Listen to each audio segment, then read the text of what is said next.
Hello friends, मैं अंबिका कुमारी और आप देख रहे हैं लेट्स लर्न विद अंबिका। आज का क्लास बहुत ज़्यादा इंपॉर्टेंट है, कंप्लीट देखिएगा और यहाँ से आपको बिल्कुल फ़ायदा मिलेगा। चाहे आप बीपीएससी का एग्ज़ाम दे रहे हो, एनवीएस का एग्ज़ाम दे रहे हो, टीजीटी पीजीटी किसी भी एग्ज़ाम की तैयारी कर रहे हैं, हिंदी साहित्य अगर आपके एग्ज़ाम में पूछा जाता है तो यहाँ से प्रश्न आपका डेफिनेटली देखने को मिलेगा। और अगर मैं बीपीएससी के एग्ज़ाम पैटर्न की बात करूँ तो यहाँ से आपका 2 से 3 क्वेश्चन मैक्सिमम मिनिमम पूछा जाता है। ठीक है, यहाँ से आपको मैं जो भी क्वेश्चन आंसर कराऊंगी, बहुत सारे क्वेश्चंस रहेंगे। जो एक्सप्लेनेशन है उसको हम नहीं करेंगे। ये पूरी पीडीएफ आपको मैं दे दूंगी टेलीग्राम पे। आप खुद से इसको चाहे तो जिस भी क्वेश्चन का आप एक्सप्लेनेशन जानना चाहते हैं, बहुत अच्छे से आपको इसमें दिया हुआ है सब कुछ, तो आप उसको देख सकते हैं। एक जगह पे आपको पूरा साहित्य इतिहास का जो ग्रंथ है, जितने भी जो आपके एग्ज़ाम में पूछे जाते हैं इंपॉर्टेंट, उसको हम देखेंगे। सारे नामकरण को देखेंगे, काल विभाजन से संबंधित सारे प्रश्न रहेंगे। और यहाँ से आपका चाहे सुमेलित में पूछे, चाहे किसी भी प्रकार से आपका प्रश्न देखने को ज़रूर मिलता है। डेट को भी इसमें देखते हुए चलेंगे, कौन सा ग्रंथ किस डेट में लिखा गया है, बहुत इंपॉर्टेंट है। मैं अगर बता रही हूँ आपको कि ये इंपॉर्टेंट है तो आप समझ जाइए कि ये बहुत ज़्यादा इंपॉर्टेंट है। ठीक है, तो इसको आप स्किप नहीं कर सकते हैं। हिंदी साहित्य को लेकर के मैं कोशिश कर रही हूँ कि ये जो आपका मॉक टेस्ट का जो सीरीज़ चल रहा है, इसमें मैं आपको सारी चीज़ें कंप्लीट करवाऊँ। इसमें मैं आपको हिंदी कहानी जो भी इम्पॉर्टेंट है, ऐसे तो अंत नहीं है, हिंदी कहानी का जो है जितना भी इम्पोर्टेंट है वो करवा दूँ। हिंदी नाटक अलग से करवा दूँ, सबका वही रहेगा। नाटक तो एक बार में पूरा नाटक ख़त्म हो जाएगा, एक बार में पूरी कहानी ख़त्म हो जाएगी। इस प्रकार से हम चीज़ों को लेते हुए चलेंगे ताकि बहुत ही बेहतर तरीके से आपकी जो प्रैक्टिस है वो हो पाए और बेहतर रूप से आपके परिणाम भी देखने को मिलेंगे। आप निश्चित रूप से ये समझ के चलिए, अगर आप ईमानदार कोशिश करेंगे, मेरे साथ मेहनत करेंगे, मैं तो आपके साथ कर ही रही हूँ, पर अगर आपको मुझसे ज़्यादा मेहनत करनी पड़ेगी तो इसमें आप देखिए बहुत ज़्यादा आपको लाभ मिलेगा। तो वीडियो पे नए हैं तो जल्दी से सब्सक्राइब करके बेल आइकन ज़रूर दबा लीजिएगा, क्योंकि एक एक दिन आपका काफ़ी इंपॉर्टेंट होने वाला है। एक दिन, हर दिन आपके जो मॉक टेस्ट होंगे वो आपको कुछ अलग देखने को मिलेगा, कुछ अलग सीखने को मिलेगा और डेफिनेटली इसको आपको बार बार प्रैक्टिस भी करना है। ठीक है, तो जब भी आप देखिए, आपको लगता होगा कि इतनी सारी चीज़ें हैं, कब हम प्रैक्टिस करेंगे, कब हम क्या करेंगे, तो मैं आपको इजी सा बात बताती हूँ। देखिए, कई बार जब हम सोचने लगते हैं बहुत ज़्यादा तो चीज़ें हम कर नहीं पाते हैं। आपको बहुत ज़्यादा रिवीजन में समय नहीं देना होता है, मैं बार बार ये बात कहती हूँ। आप लोगों को लगता होगा कि रिवीजन कब करेंगे, पढ़ाई का ही टाइम नहीं मिल पाता है तो रिवीजन कहाँ से हो पाएगा। आप जो भी पढ़ते हैं, रात को सोते वक्त 10 से 15 मिनट ही मात्र आपको देना होता है। इतना तो आप रील्स बनाते हुए, रील्स देखते हुए लगा देते होगे टाइम। ठीक है, वो टाइम अभी आपको यहाँ देना है, क्योंकि ये आपके लाइफ का सवाल है। तो इसीलिए मैं आपसे कहूँगी कि जो भी मैं आपको यहाँ पे पढ़ाती हूँ, जो भी मैं आपको देती हूँ, उसकी पीडीएफ भी मैं आपको टेलीग्राम पे डालती हूँ। ठीक है, तो इसकी टेलीग्राम पे पीडीएफ ले लीजिए और पीडीएफ को आप अच्छे से रिवीजन कर लीजिए। ठीक है, तो उससे क्या होगा, आपने सुबह पढ़ा है तो आपको रात तक वो चीज़ें याद रहती हैं, और उसको रात को भी आप एक बार देख लेंगे ना तो आपको बहुत लंबे समय तक वो चीज़ें याद रहेंगी। और एग्ज़ाम में आपका ज़्यादा समय नहीं बचा है, सिर्फ जून का टाइम आपके पास है। तो जितना भी समय आपको मिल रहा है आप इसको अवसर के रूप में लीजिए और बेहतर तैयारी कीजिए अपनी। और मैं अपनी जी जान लगा दूंगी आपकी तैयारी के लिए, तो उसमें आपको कोई डाउट नहीं रखना है। ठीक है, तो चलिए हम स्टार्ट करेंगे। पसंद आ रहा है तो प्लीज़ लाइक कर सकते हैं मेरे लिए और ज़्यादा से ज़्यादा लोगों तक शेयर कर दीजिएगा। बस इतना ही आपको करना है मेरे लिए, ताकि मुझे भी मोटिवेशन मिले और अंत तक मेरे साथ बने रहिएगा, ताकि आपका भी इसमें अच्छा सा फ़ायदा हो सके। तो चलिए हम स्टार्ट करेंगे। बिल्कुल भी अब हम बात नहीं करेंगे और सिर्फ हम क्वेश्चंस करेंगे। और मैं क्वेश्चन आंसर थोड़ा स्पीड में कराऊंगी, क्योंकि आज जो मैं आपको क्वेश्चन ले जा रही हूँ वो 130 प्लस क्वेश्चन हैं आपके। ठीक है, और मैं इसको ख़त्म करना चाहती हूँ, क्योंकि मुझे नहीं, मेरा ये नहीं है मकसद कि बस मैं वीडियो को टानती रहूँ। एक ही टॉपिक को 4 दिन में करवाया तो उससे क्या होगा, आपका टाइम ही ख़राब होगा। आपको स्पीड बढ़ा के देखना, आप स्पीड बढ़ा के देख सकते हैं। मैं आपको कुछ जो है तरीके बता रही हूँ जिससे आप अपना समय का बचत कर सकते हैं और सही जो है यहाँ पे तैयारी भी आप कर सकते हैं। ठीक है, तो आपको ऐसी चीज़ें करनी है जो आपके एग्ज़ाम में आपको हेल्प करे। बहुत ज़्यादा पढ़ने से अच्छा है स्मार्ट तरीके से पढ़िए, सब कुछ आपको यहाँ पे कंप्लीट कराया जाएगा।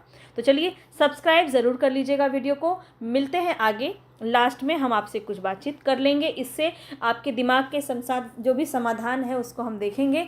जो भी इम्पॉर्टेंट है मैं आपको बता ही चुकी हूँ। जो भी लोग हैं वो मुझे कमेंट बॉक्स में काफ़ी बार कहते हैं कि मैम रिवीजन नहीं हो पाता है या फिर कैसे किस प्रकार से आप तैयारी करें, तो मैं आपको हमेशा जो है तरीका भी बताते हुए चलती हूँ कि जो भी आप क्लास देख रहे हैं इसको स्पीड बढ़ा के देखिए, कम समय में आप देख लीजिएगा, स्पीड बढ़ा के देख लीजिए। वही चीज़ आप रात में 10 मिनट का आपको समय लगेगा मुश्किल से, आप उसको एक बार रिवीजन कर लीजिए, ठीक है। तो इतना आप कर लेते हैं तो आपका अच्छे से जो है पूरा वो दिन आपका ख़राब नहीं जाएगा, अच्छे से आपका क्लियर हो जाएगा।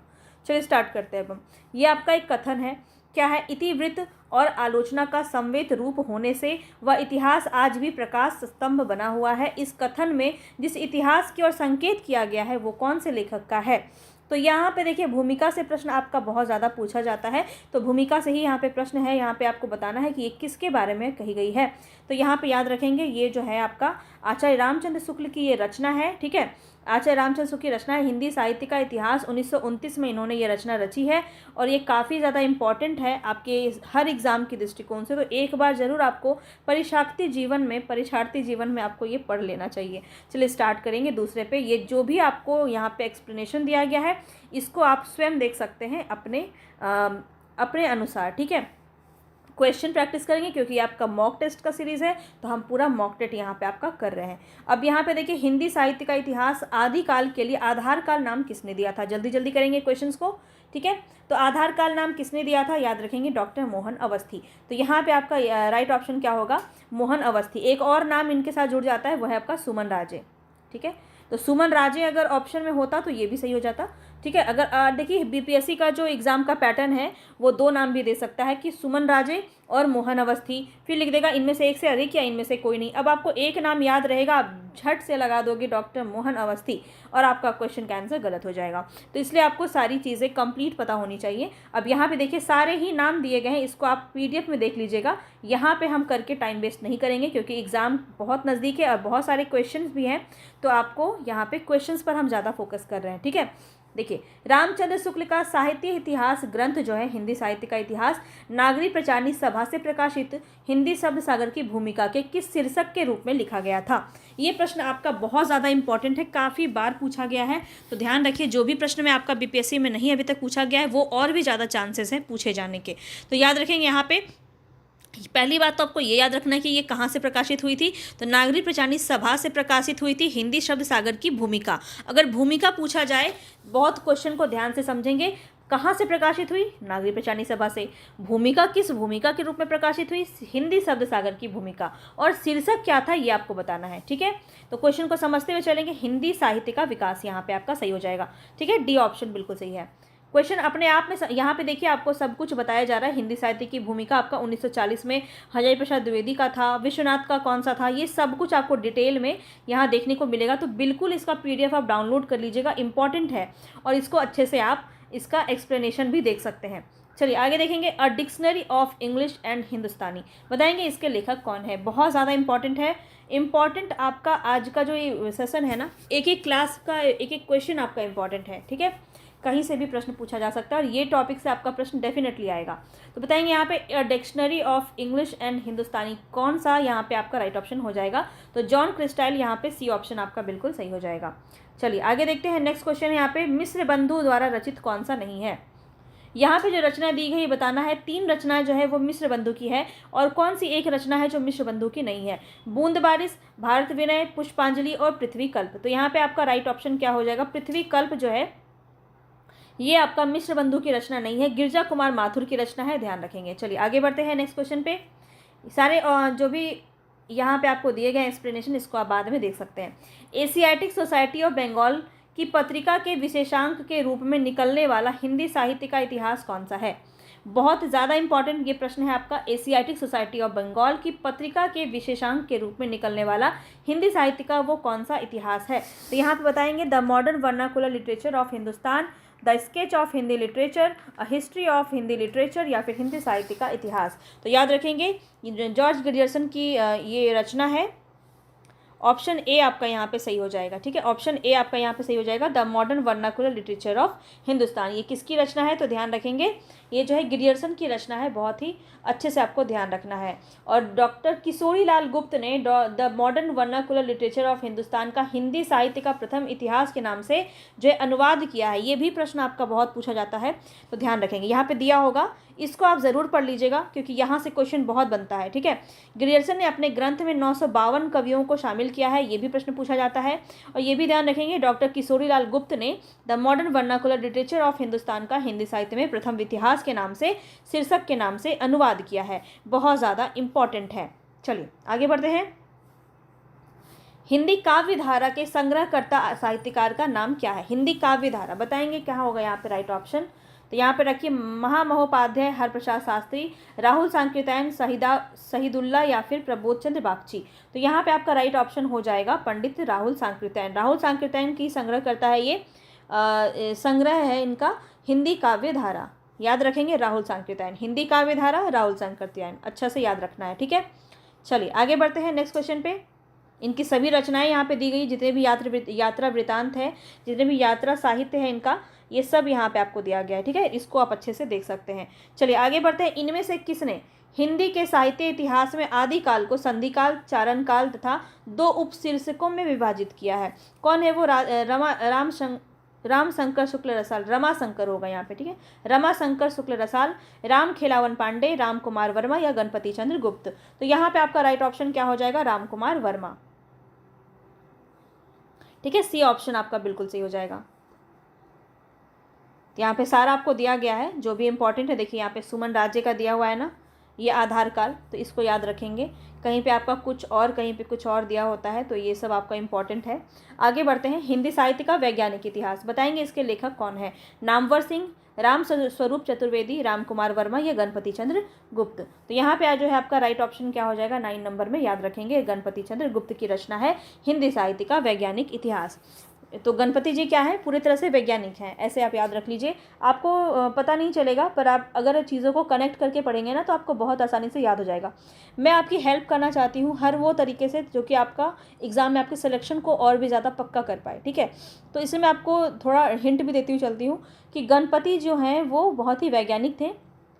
इस प्रकार से आप इसको याद रख सकते हैं, बहुत ही आसानी से याद हो जाएगा। इसके बारे में और भी बहुत सारे फैक्ट यहाँ पे दिए गए हैं, तो मैं आपसे बिल्कुल ये रिकमेंड करूँगी कि इसकी PDF आप ज़रूर पढ़ लेना एक बार, ठीक है। बहुत इंपॉर्टेंट बातें यहाँ पे कही गई है जो आपके एग्जाम में पूछी जा सकती हैं। आगे चलते हैं नेक्स्ट क्वेश्चन पे। हिंदी साहित्य का वृहद इतिहास, तो ये आपको ये PDF देने का मतलब ही यही है फिर कि इसका आप रिवीजन कर पाएँ, और तब आप इसके फैक्ट को भी पढ़ेंगे तो और आपको जानकारी अच्छी मिल जाएगी, ठीक है।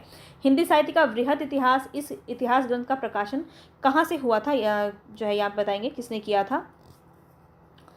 तो यहाँ पे आपको बताना है कि भारतीय भाषा परिषद कलकत्ता से हुआ, कलकत्ता ने किया, या फिर राष्ट्रीय भाषा प्रचार समिति वर्धा ने किया, हिंदुस्तानी अकेडमी इलाहाबाद ने किया, या नागरिक प्रचार सभा काशी ने किया। हिंदी साहित्य का वृहद इतिहास बताएंगे, यहाँ पे आपका राइट ऑप्शन क्या हो जाएगा? तो यहाँ पे जो है राइट ऑप्शन हो जाएगा हिंदी साहित्य का वृहद इतिहास नागरिक प्रचारणी सभा काशी ने किया था, तो डी ऑप्शन यहाँ पे आपका सही हो जाएगा, ठीक है। चलिए आगे बढ़ते हैं नेक्स्ट क्वेश्चन में। यहाँ पे बाकी चीज़ें भी आपकी दी हुई हैं। चलिए आगे बढ़ते हैं नेक्स्ट क्वेश्चन पे। नेक्स्ट क्वेश्चन है मिस्र बंधु से। ये प्रश्न आपका BPSC में पूछा गया ऑलरेडी, बहुत ज़्यादा इंपॉर्टेंट है, पूछा जाता है, ध्यान रखेंगे। कौन सा होगा? गणेश, श्याम बिहारी, कृष्ण, श्याम बिहारी, सुखदेव बिहारी, राम बिहारी, सुखदेव या कृष्ण बिहारी या गणेश बिहारी। तो गणेश बिहारी, श्याम बिहारी या सुखदेव बिहारी। तो याद रख लीजिए, गणेश हैं, श्याम हैं और सुखदेव हैं, यही 3 आपको नाम याद रखना है, अच्छे से याद है। कोई कृष्ण बिहारी नहीं है इसके अंदर, ठीक है। यहाँ पे राम बिहारी भी नहीं है, ठीक है, ध्यान रखेंगे। गणेश, श्याम, सुखदेव 3 बार रटिए, इसको अच्छे से याद हो जाएगा। चलिए आगे बढ़ते हैं। नेक्स्ट क्वेश्चन है यहाँ पे, ये सभी इंपॉर्टेंट फैक्ट हैं, इसको बिल्कुल देख लीजिएगा, ठीक है। कितने कवियों का इसमें वर्णन किया गया है? इन तीनों ने मिल करके एक रचना रखी थी, मिश्र बंधु विनोद, और इसमें 4591 कवि, लगभग 5000 कवियों का इन्होंने जीवन वृत्त का वर्णित किया है। और प्रथम 3 भाग इसका प्रकाशन हुआ 1913 में, और चौथा भाग 1934 में। ये सभी प्रश्न बहुत पूछे जाते हैं, ठीक है, काफ़ी इंपॉर्टेंट है, मुझसे रहा नहीं जाता है तो मैं बता देती हूँ। तो चलिए 12 नंबर में बताएंगे यहाँ पे, मिश्र बंधु ने रीतिकाल को क्या नाम दिया? आप समझ सकते हैं कि क्वेश्चन काफ़ी ज़्यादा है, तो इसलिए हम यहाँ पे एक्सप्लेनेशन की बात नहीं कर रहे हैं। आप खुद से इसको देख लीजिएगा और ये आपको ज़्यादा बेनिफिट देगा, आप इसको खुद से पढ़ेंगे तो। ठीक है।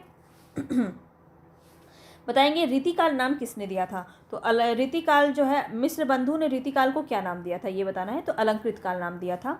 ठीक है, अलंकृत काल नाम दिया था। बी ऑप्शन यहाँ पे आपका सही हो जाएगा। चलिए आगे बढ़ते हैं। नेक्स्ट क्वेश्चन है यहाँ पे आपका, देखिए काफ़ी बार ये पूछा गया आपका, देखिए कितने सारे एग्जाम में आपका ये क्वेश्चन पूछा गया है। हिंदी साहित्य के आदिकाल को सिद्ध सामंत युग का नाम किसने दिया है? तो याद रखेंगे यहाँ पे आपका राइट ऑप्शन क्या हो जाएगा, बिल्कुल सही, राहुल सांकृत्यायन। चलिए आगे बढ़ते हैं नेक्स्ट क्वेश्चन पे। यहाँ पे सभी का नाम भी दिया हुआ है, आप देख सकते हैं। चलिए आगे बढ़ते हैं। यहाँ पे बताना है हिंदी साहित्य और संवेदना का विकास किसकी रचना है? काफ़ी इंपॉर्टेंट है, बताएंगे यहाँ पे कौन सा आपका राइट ऑप्शन हो जाएगा। तो यहाँ पे आपका ए ऑप्शन बिल्कुल सही है, राम स्वरूप चतुर्वेदी।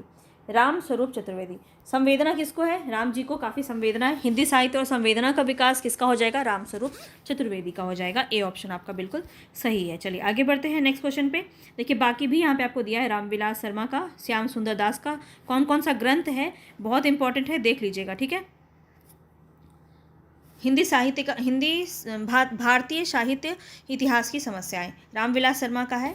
और हिंदी भाषा का विकास, ये श्याम सुंदर दास का है, बहुत पूछा जाता है। चलिए आगे देखते हैं नेक्स्ट क्वेश्चन पे।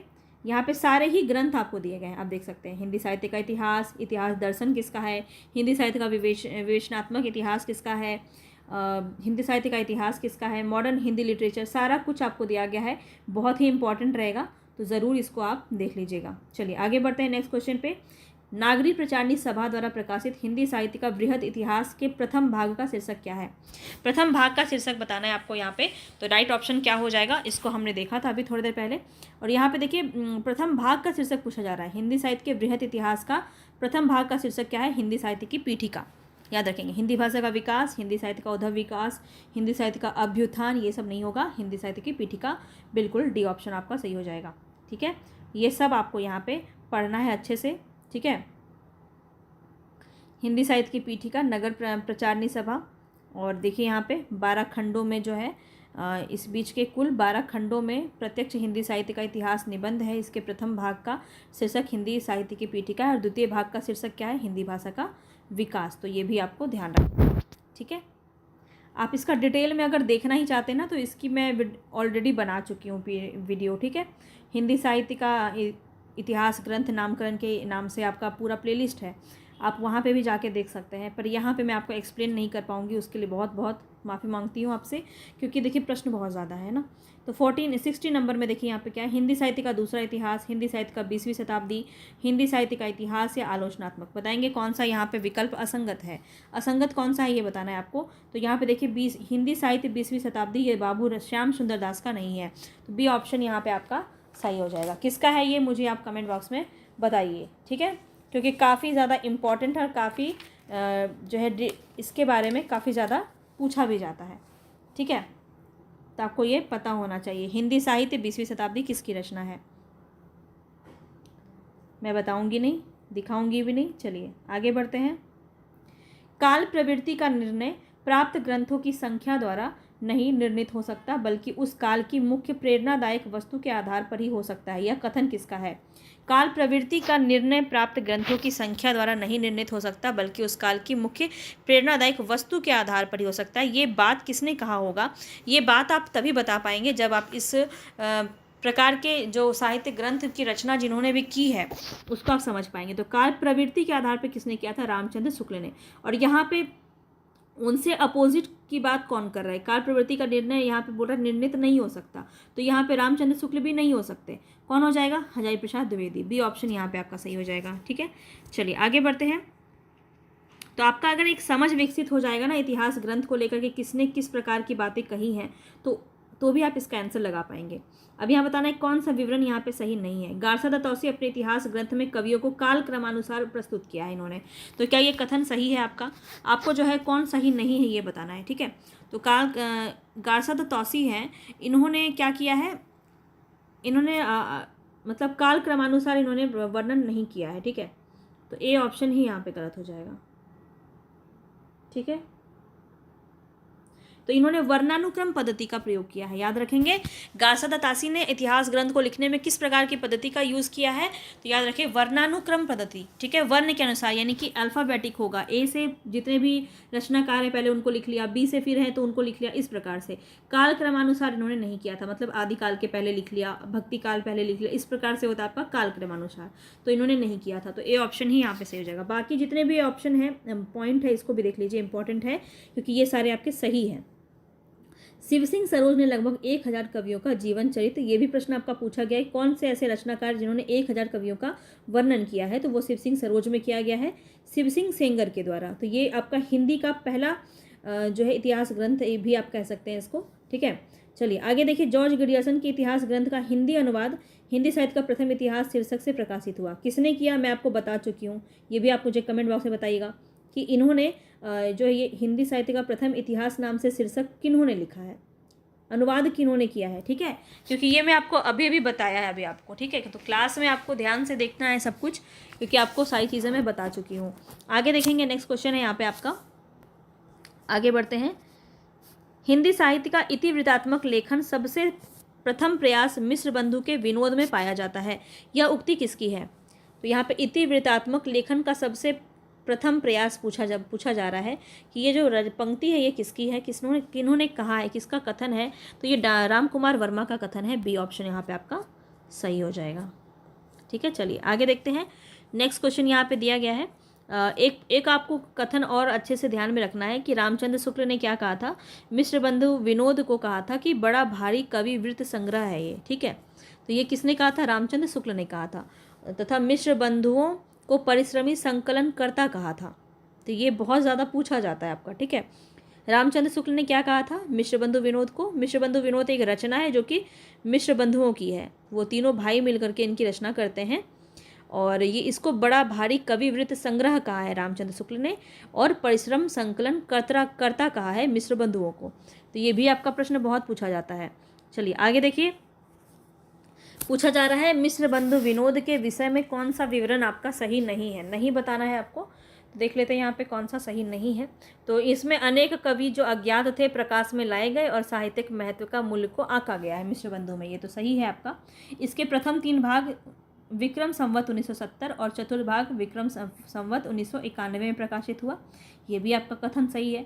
चतुर्थ भाग साहित्य के वर्तमान काल से संबंधित है, ये भी कथन सही है। तो कौन सा सही नहीं है, तो डी ऑप्शन ही आपका यहाँ पे सही हो जाएगा। इसमें चारों भागों में लगभग 3000 कवियों का विवरण नहीं, टोटल हमने देखा था ना 5000 कवियों का वर्णन इसमें मिलता है, 4591 समथिंग था, ठीक है। तो ये आपको ध्यान रखना है। चलिए आगे बढ़ते हैं नेक्स्ट क्वेश्चन पे। नेक्स्ट क्वेश्चन यहाँ पे, सर्वप्रथम हिंदुस्तानी को सर्वप्रथम हिंदी किस विद्वान ने कहा। क्वेश्चन को समझेंगे पहले। हिंदुस्तानी को सर्वप्रथम हिंदी किस विद्वान ने कहा, जॉर्ज ग्रियर्सन, ग्रिस्टाइल गिलक्राइस्ट ने, या फिर इंसा अल्लाह खान ने, या सदासुख लाल ने। तो राइट ऑप्शन यहाँ पे आपका क्या हो जाएगा, 21 नंबर में बताएंगे। तो यहाँ पे गिलक्राइस्ट जो है इन्होंने कहा था हिंदुस्तानी को सर्वप्रथम हिंदी, ठीक है, याद रखेंगे। चलिए आगे बढ़ते हैं। हिंदी साहित्य का आलोचनात्मक इतिहास काफ़ी इंपॉर्टेंट है और ये सबको लगभग आता होगा, ये सारे क्वेश्चन आपके बीपीएससी में पूछे गए ऑलरेडी, ठीक है। तो यहाँ पे देखिए डॉक्टर राम कुमार वर्मा की रचना है आलोचनात्मक इतिहास, ठीक है, याद रखेंगे। चलिए आगे बढ़ते हैं, इनकी और भी रचनाएं यहाँ पे दी गई हैं, ये सब भी आप अच्छे से देख लीजिएगा, कौन सा पुरस्कार दिया गया, इनके बारे में सारी बातें यहाँ पे कही गई हैं। तो इससे बाहर आपका क्या ही पूछेगा। देखिए यहाँ पे इतिहास ग्रंथ भी आपका दिया हुआ है, जितने लोगों का है, कुछ इंपॉर्टेंट लोगों का दिया गया है। चलिए आगे देखिए, एक आपका बहुत ही महत्वपूर्ण कथन है, मैं इस्लाम के महत्व को भूल नहीं रहा हूँ, लेकिन जोर देकर कहना चाहता हूँ कि अगर इस्लाम ना आया होता तो भी इस साहित्य का बाहर आना वैसा ही होता जैसा आज है। तो भक्ति आंदोलन के संदर्भ में कौन है जिन्होंने ये कथन कहा है, तो याद रखेंगे शुक्ल जी को इन्होंने आंसर किया था, ठीक है। कौन थे वो, हजारी प्रसाद द्विवेदी। तो बी ऑप्शन यहाँ पे सही हो जाएगा। रामचंद्र शुक्ल का कहना था कि इस्लाम के वजह से जो है भक्ति आंदोलन का उदय हुआ, उनके वजह से, इस्लाम के वजह से ही जो है यहाँ पे उसके डर की वजह से, उसके आतंक की वजह से जो है यहाँ पे भक्ति का उदय हुआ है।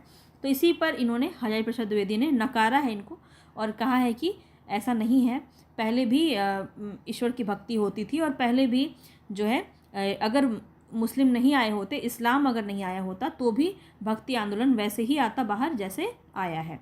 तो ये जो है हजारी प्रसाद द्विवेदी का कथन है। पूरा मैंने आपको कहानी भी बता दिया, याद रहेगा आपको। चलिए आगे बढ़ते हैं। नेक्स्ट क्वेश्चन है, रीति काल को सर्वप्रथम श्रृंगार काल नाम रखने का सुझाव किसने दिया? सर्वप्रथम बताएंगे श्रृंगार काल नाम रखने का सुझाव किसने दिया? तो क्वेश्चन का आंसर यहाँ पे क्या हो जाएगा? तो आप सभी को पता है कि विश्व में लोग सभी क्या करते हैं? श्रृंगार करते हैं। विश्व में सभी लोग क्या करते हैं? श्रृंगार करते हैं। तो विश्वनाथ प्रसाद मिश्र ने क्या कहा? श्रृंगार काल कहा। याद रखिएगा, बस कनेक्ट कर लीजिए, याद रह जाएगा। यहाँ पे बाकी भी आपका दिया गया है। अलंकृत काल मिश्रबंधु ने कहा, गिरियर्सन ने रीति काव्य कहा है, पूछा जा सकता है। चलिए आगे बढ़ते हैं नेक्स्ट क्वेश्चन पे। नेक्स्ट क्वेश्चन है, अगर आपको ना दिख रहा हो अच्छे से तो मैं पढ़ रही हूँ, आप ध्यान से सुन लीजिएगा। कुछ कुछ क्वेश्चन हो सकता है आपको ब्लर आ रहा हो, दिख रहा हो। गारसा द तासी के इतिहास ग्रंथ इस्तवार लाल लेतुर इंदुई ए हिंदुस्तानी, ये इनका ग्रंथ है जो कि फ्रेंच में लिखा गया है, आपको पता होगा। ठीक है, पहला इतिहास माना जाता है, जो पहला प्रयास इन्होंने लेखन में किया है। तो इस्तवार द लेतेतुर एंदोई हिंदुस्तानी का दूसरा संस्करण कब प्रकाशित हुआ, ये बताना है आपको। 1848 में, 1868 में, 1871 में, 1888 में। बहुत ज़्यादा इंपॉर्टेंट है, बताएंगे यहाँ पे राइट ऑप्शन क्या हो जाएगा। 1871, सी ऑप्शन आपका बिल्कुल सही हो जाएगा। यहाँ पे सारी बातें आपको दी गई हैं, ये सब आप ज़रूर पढ़ लीजिएगा। और सबसे ज़्यादा इंपॉर्टेंट है इनमें क्या, तो कितने कवि का वर्णन उन्होंने किया है। हिंदी उर्दू के कितने हैं, हिंदी के कितने कवि? 72, ये भी पूछा जाता है आपका, बहुत इंपॉर्टेंट है, ध्यान रखेंगे। और शेष सारे उर्दू के कवि इन्होंने डाल रखे हैं। ठीक है, 2 भाग में था, 39 और 1847। ठीक है, ये 2 आपको डेट याद रखना है। तो 2 भाग जो है, इसका प्रकाशन 2 भागों में हुआ। पहला आपका 1839 में और 1847 में प्रकाशित हुआ। ठीक है, और इसके बाद आपको क्या ध्यान रखना है, सबसे ज़्यादा इंपॉर्टेंट है अनुवाद। तो हिंदी में अनुवाद इसका किसने किया? लक्ष्मी सागर वार्ष्णेय ने तासी के ग्रंथ का अनुवाद किया। नाम क्या था उसका? हिंदुई साहित्य का इतिहास, 1952 में। ये भी बहुत इंपॉर्टेंट है, इसको भी आप ध्यान रखेंगे। यहाँ पे आपका गिरियर्सन वाला भी आपको याद रखना है, और ये फ्रेंच भाषा का जो हिंदी में अनुवाद हुआ, ये भी आपको ध्यान में रखना है। ठीक है, क्योंकि यहाँ से प्रश्न आपका बहुत पूछा जाता है। चलिए आगे बढ़ते हैं नेक्स्ट क्वेश्चन पे। रामचंद्र शुक्ल का हिंदी साहित्य का इतिहास पहले किस ग्रंथ की भूमिका के रूप में छपा था? अब ये बहुत ही इंपॉर्टेंट क्वेश्चन है, पर काफ़ी इजी है, ये सबको आता होगा लगभग। तो यहाँ पे अगर हम देखें राइट ऑप्शन क्या हो जाएगा? हिंदी शब्द सागर, ए ऑप्शन यहाँ पे आपका सही हो जाएगा। ठीक है, अब इनके बारे में देखिए, यहाँ पे जितने भी इतिहास ग्रंथ है जो इम्पॉर्टेंट हैं वो आपके कुछ दिए गए हैं। जैसे ये वाला काफ़ी ज़्यादा देखा नहीं जाता है, पर ये पूछा जाता है। तज़किरा-ए शुअरा इन हिंदी, ये हिंदी। ठीक है, 1848 में किसका है? कौरवी करीमुद्दीन का है। भाषा काव्य संग्रह किसका है? महेश दत्त शुक्ल का है।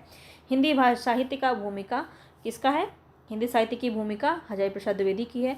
उद्भव विकास ये भी इन्हीं का है। हिंदी साहित्य का आदिकाल भी इन्हीं का है। हिंदी साहित्य का वैज्ञानिक इतिहास गणपति चंद्रगुप्त का है। हिंदी साहित्य और संवेदना का विकास राम स्वरूप चतुर्वेदी का है। तो ये सब आपको ध्यान में रखना है।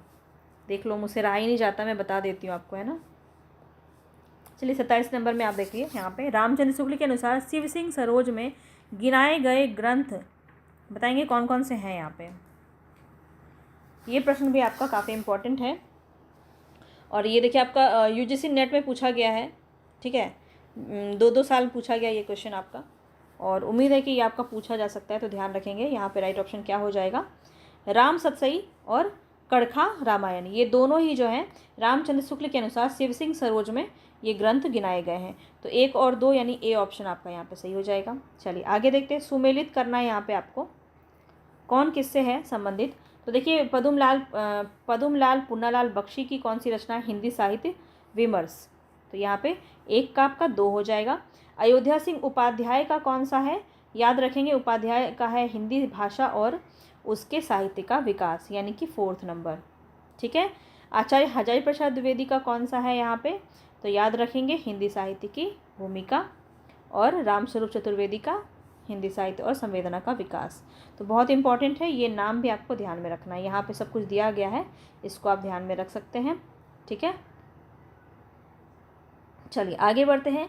नेक्स्ट क्वेश्चन है, हिंदी साहित्य का आदिकाल। हिंदी का एक इतिहास ग्रंथ है, और इसके रचनाकार कौन है? हिंदी साहित्य का आदिकाल हमने देखा है इसको, बताएंगे यहाँ पे राइट ऑप्शन क्या हो जाएगा, हजारी प्रसाद द्विवेदी। ठीक है, सी ऑप्शन सही हो जाएगा। आगे चलते हैं। राजस्थानी भाषा और साहित्य पुस्तक के लेखक कौन है? राजस्थानी भाषा और साहित्य बताएंगे यहाँ पे। राजस्थानी भाषा और साहित्य पुस्तक के लेखक कौन हो जाएंगे? मुनिजिन विजय, मोतीलाल मेनारिया, टीकम सिंह तोमर या फिर पंडित गौरी शंकर हीराचंद ओझा। तो यहाँ पे जो है राइट ऑप्शन वो क्या हो जाएगा 30 नंबर में, तो ध्यान रखेंगे मोतीलाल मेनारिया का ये पुस्तक है राजस्थानी भाषा और साहित्य। ठीक है, चलिए आगे बढ़ते हैं। नेक्स्ट क्वेश्चन है, इनमें से किस साहित्य इतिहास ग्रंथ को किशोरीलाल गुप्त ने हिंदी साहित्य का प्रथम इतिहास नाम से अनुवाद करके प्रकाशित कराया है? तो ये बहुत इंपॉर्टेंट है। तो किशोरीलाल गुप्त का रचना है हिंदी साहित्य का प्रथम इतिहास। ये अनुवाद किसका है, किसका अनुदित किया गया रचना है? तो याद रखेंगे ये ग्रियर्सन का है। हमने आपको स्टार्टिंग में बताया था, the modern vernacular literature of Indo Hindustani. तो यहाँ पे जो है, अच्छा मैंने मिला दिया ना, the modern vernacular literature of northern Hindustan को ही इन्होंने प्रकाशित किया है। तो 31 नंबर में राइट ऑप्शन डी हो जाएगा आपका। ठीक है, ध्यान रखेंगे डी आपका ऑप्शन सही हो जाएगा। चलिए आगे बढ़ते हैं। नेक्स्ट क्वेश्चन है यहाँ पे आपका, जो फैक्ट दिया गया इसको आप बाद में देख लीजिएगा। रामचंद्र शुक्ल ने रीतिकाल का समय क्या माना है, ये बताना है आपको। ये भी इंपॉर्टेंट है, काफ़ी पूछा जाता है। तो याद रखेंगे 1700 से 1900 विक्रमी संवत यहाँ पे आपका राइट ऑप्शन हो जाएगा। ईस्वी में अगर पूछ लिया जाए तो ध्यान रखेंगे 57 आपको मैनेज करना है। ठीक है, चलिए आगे बढ़ते हैं। नेक्स्ट क्वेश्चन है, निम्नलिखित में से किसने हिंदी साहित्य के इतिहास नहीं लिखा है? किन्होंने नहीं लिखा है, काफ़ी इंपॉर्टेंट है और ये आपको बताना बहुत ज़्यादा इंपॉर्टेंट है कि हिंदी साहित्य का इतिहास इनमें से किन्होंने नहीं लिखा है। राम कुमार वर्मा का तो आपने पढ़ा ही, हजारी प्रसाद द्विवेदी का 3 है देखा आपने, लक्ष्मीनारायण वारसेन ने इन्होंने अनुवाद किया, ये भी आपने देखा। डॉक्टर नगेंद्र का नहीं है।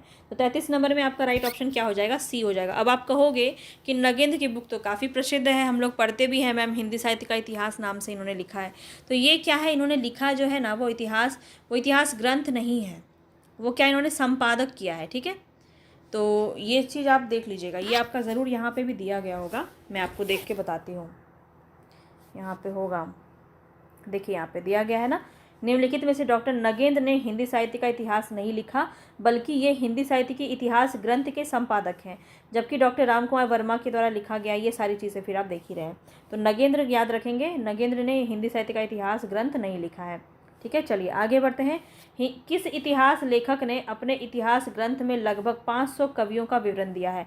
बहुत अच्छे से बताया है यहाँ पे आपको। राइट ऑप्शन क्या हो जाएगा, तो 34 नंबर का बताना है, ए ऑप्शन आपका सही हो जाएगा, मिश्र बंधु। ठीक है, 4591 के समथिंग इसका, हाँ यहाँ देखिए लिखा है, विवरण दिया गया है। चलिए आगे बढ़ते हैं। नेक्स्ट क्वेश्चन है यहाँ पे आपका, आचार्य रामचंद्र शुक्ल के इतिहास ग्रंथ में कालों के नामकरण का आधार क्या रहा है?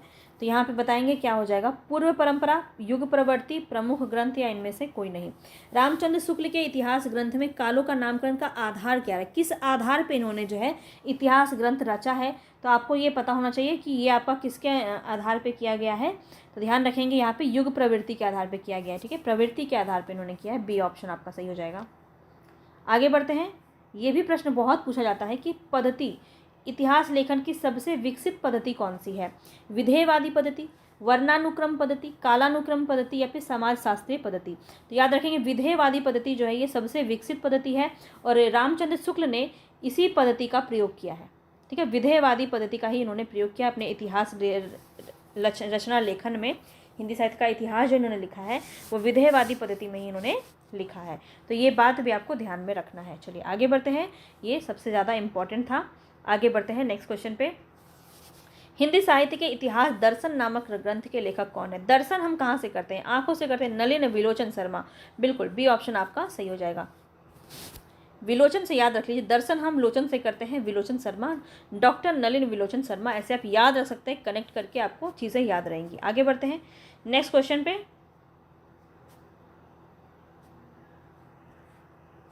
भारतीय साहित्य की भूमिका के लेखक कौन है बताएंगे? यहाँ पे राइट ऑप्शन क्या हो जाएगा, भारतीय साहित्य की भूमिका किसकी रचना है? रामविलास शर्मा, सी ऑप्शन यहाँ पे आपका सही हो जाएगा। आगे बढ़ते हैं नेक्स्ट क्वेश्चन यहाँ पे है आपका, इनमें से किस साहित्य इतिहास ने अपनी इतिहास ग्रंथ में हिंदी के गद्य साहित्य को गद्य का आविर्भाव, गद्य का प्रवर्तन, गद्य का प्रसार और गद्य की वर्तमान गति नामक खंडों में विभक्त करके विवेचित किया है। कौन सा है वो साहित्यकार बताएंगे यहाँ पे राइट ऑप्शन क्या हो जाएगा। तो ध्यान रखेंगे रामचंद्र शुक्ल के बारे में कहा जा रहा है, सी ऑप्शन यहाँ पे बिल्कुल सही हो जाएगा। ठीक है, चलिए आगे बढ़ते हैं नेक्स्ट क्वेश्चन पे। नेक्स्ट क्वेश्चन यहाँ पे आपका, हिंदी साहित्य के उत्तर मध्य काल को कला काल नाम किसने दिया। कला काल किसने नाम दिया है। तो यहाँ पे जो है राइट ऑप्शन वो क्या हो जाएगा, 40 नंबर में बताएंगे, बी ऑप्शन बिल्कुल सही हो जाएगा, रमाशंकर शुक्ल रसाल। ठीक है, कला काल इन्होंने ही नाम दिया है। आगे बढ़ते हैं, the modern vernacular literature of Hindustan के लेखक कौन है। बहुत ही प्रसिद्ध प्रश्न और ये बहुत ही ईजी क्वेश्चन, जॉर्ज गिरियर्सन। ठीक है, जॉर्ज गिरियर्सन यहाँ पे बिल्कुल सही हो जाएगा। इनकी रचना जो है, इस रचना को सच्चे अर्थों में हिंदी साहित्य का पहला इतिहास ग्रंथ माना जाता है। ठीक है, तो हिंदी साहित्य का पहला इतिहास ग्रंथ अगर देखा जाए जिसमें इन्होंने इन्होंने काल विभाजन की बात की है, तो यहाँ पे ये हो जाएगा। और इसका ये भी याद रखेंगे कि किशोरी लाल गुप्त ने इसको अनुवाद किया है, प्रथम हिंदी साहित्य का प्रथम इतिहास शीर्षक के नाम से। बार बार रिपीट कर रही हूँ, आपको याद हो जाएगा। चलिए आगे देखते हैं नेक्स्ट क्वेश्चन पे, हिंदी साहित्य के इतिहास लेखन की परंपरा का सूत्रपात किया था किसने। तो यहाँ पे आपका राइट ऑप्शन क्या हो जाएगा, रामचंद्र शुक्ल, गारसा दत्तासी, जॉर्ज गिरियर्सन या शिव सिंह सेंगर। काफ़ी इंपॉर्टेंट प्रश्न, बताएंगे यहाँ पे कौन सा सही हो जाएगा। तो लेखन परंपरा की अगर बात की जाए कि सबसे पहले सूत्रपात किसने किया, प्रारंभ किसने किया, तब यहाँ पे आपका गारसा दत्तासी, बी ऑप्शन बिल्कुल सही हो जाएगा। चलिए आगे बढ़ते हैं। नेक्स्ट क्वेश्चन है, हिंदी साहित्य के उत्तर मध्य काल को अलंकृत काल कहने वाले विद्वान का नाम बताना है। पहले भी बता चुकी हूँ, मिश्र बंधु, यहाँ पे आपका बिल्कुल सही हो जाएगा, ए ऑप्शन। चलिए आगे बढ़ते हैं, हिंदी साहित्य का आरंभ 693 ईस्वी से मानने वाले इतिहासकार इनमें से कौन है, बताएंगे रामचंद्र शुक्ल, हजारी प्रसाद द्विवेदी, राम कुमार वर्मा, डॉक्टर नगेंद्र। तो यहाँ पे बताएंगे कौन सा आपका सही हो जाएगा, 693 मतलब 693 ईस्वी से कौन आरंभ मानते हैं। तो यहाँ पे आपका राइट ऑप्शन क्या हो जाएगा, राम कुमार वर्मा, सी ऑप्शन सही हो जाएगा। चलिए आगे बढ़ते, देखिए एनवीएस में पूछा गया ये और रीट में पूछा गया आपका।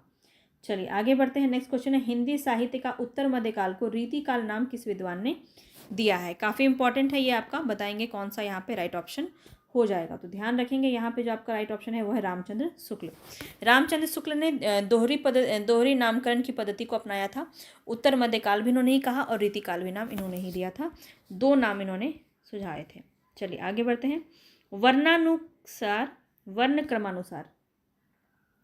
वर्ण क्रमानुसार लिखा गया हिंदी साहित्य का इतिहास का प्रथम ग्रंथ निम्नलिखित में से कौन सा है।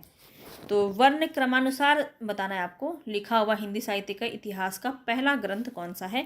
252 वैष्णव की वार्ता, इस्तवा लाएतेतुर, एंदो हिंदुस्तानी, 84 वैष्णव की वार्ता या फिर कविमाला।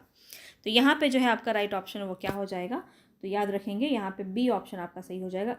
ठीक है, फ्रेंच में लिखा गया ये गारसा दत्तासी की रचना है। चलिए आगे बढ़ते हैं, नेक्स्ट क्वेश्चन यहाँ पे, डॉक्टर गणपति चंद्र गुप्त के अनुसार हिंदी साहित्य के इतिहास का पुनर्लेखन किस दृष्टिकोण के अनुसार किया जाना चाहिए। यहाँ पे आपका कौन सा सही हो जाएगा, पाश्चात्य इतिहास को आधार मानकर, पश्चिम के किसी सिद्धांत विशेष के आधार पर, स्वतंत्र तटस्थ और संतुलित दृष्टि के आधार पर, किसी आदर्श का अनुसरण करके। किस प्रकार से यहाँ पे किस प्रकार के दृष्टिकोण के अनुसार जो है गणपति चंद्र गुप्त ने हिंदी साहित्य के इतिहास का पुनर्लेखन किया जाना चाहिए, बताएंगे 47 नंबर में। राइट ऑप्शन यहाँ पे हो जाएगा स्वतंत्र तटस्थ और संतुलित दृष्टि से, यानी कि यहाँ पे सी ऑप्शन आपका सही हो जाएगा। ठीक है, चलिए आगे बढ़ते हैं। नेक्स्ट क्वेश्चन है, कितने प्रश्न आपके सही हो पा रहे हैं ये मुझे आप कमेंट बॉक्स में बताइएगा। तो विभिन्न प्रकार के प्रश्न हैं, तो बिल्कुल भी ऐसा ना सोचे कि सिर्फ ग्रंथ कराया जा रहा है। हर एक प्रकार का किस प्रकार का प्रश्न यहाँ से पूछा जा सकता है आप देख सकते हैं। DSSS में प्रश्न पूछा गया आपका। और यहाँ पे देखिए आचार्य रामचंद्र शुक्ल की ऐतिहासिक दृष्टि जो है वो क्या है, हिंदी कविता संबंधी ज्ञान को संकलित करती है, युग की परिस्थितियों को प्रमुखता प्रदान करती है, परंपरा का महत्व प्रतिष्ठित करती है, या फिर आर्थिक परिस्थितियों के संदर्भ में साहित्य की विकास प्रक्रिया को स्पष्ट करती है। तो यहाँ पे जो है राइट ऑप्शन क्या हो जाएगा, युग की परिस्थितियों को प्रमुखता प्रदान करती है, तो बी ऑप्शन यहाँ पे आपका सही हो जाएगा।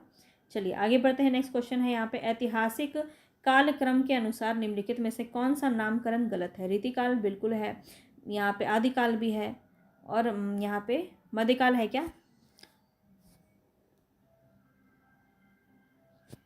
अच्छा, यहाँ पे बोला जा रहा है ऐतिहासिक कालक्रम के अनुसार निम्नलिखित में से कौन सा नामकरण गलत है। तो यहाँ पे आपका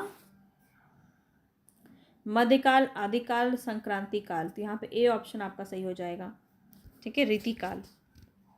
यहाँ पे आप देखिए ऐतिहासिक कालक्रम के अनुसार दिए गए नामों में से रीतिकाल नाम गलत है। आदिकाल, मध्यकाल, पूर्व मध्यकाल एवं उत्तर मध्यकाल नाम दिया गया। ठीक है, तथा संक्रांति काल भी ऐतिहासिक कालक्रम के अनुसार दिया गया है। ठीक है, तो यहाँ पे सबसे ऑड वन एवन में अगर देखें, ऑड इवन में, तो रीतिकाल आ जाएगा। चलिए आगे बढ़ते हैं नेक्स्ट क्वेश्चन पे।